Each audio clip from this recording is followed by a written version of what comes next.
Il est 21h30 ici à Paris. Bonsoir à tous et bienvenue si vous nous rejoignez dans cette heure de Paris Direct. À la une de l'actualité ce soir, le choc de cette soirée France-Maroc, la deuxième demi-finale de la Coupe du Monde au Qatar. On commence donc ce journal à Washington. Je vous le disais, deuxième des 3 journées du sommet États-Unis-Afrique. Près d'une cinquantaine de dirigeants du continent sont sur place. Joe Biden plaide aussi pour un rôle accru de l'Afrique sur la scène internationale, notamment au sein du Conseil de sécurité de l'ONU et au G20. Écoutez l'éclairage à ce sujet de Mathieu Mabin, notre correspondant à Washington.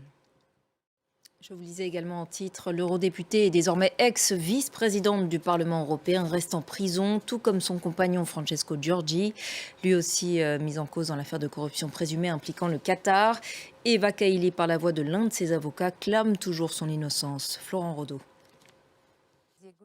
On en vient maintenant à ce naufrage d'un bateau de fortune dans la Manche. Au moins 4 migrants sont morts alors qu'ils tentaient de rejoindre l'Angleterre depuis la France. Les gardes-côtes britanniques ont tout de même réussi à secourir plus de 40 personnes. Laura Rodeau.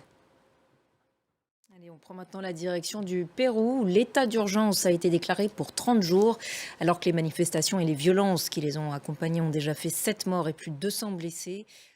Allez, du football maintenant, suite de la Coupe du Monde au Qatar. Le choc de cette soirée, c'est l'affrontement historique entre la France et le Maroc.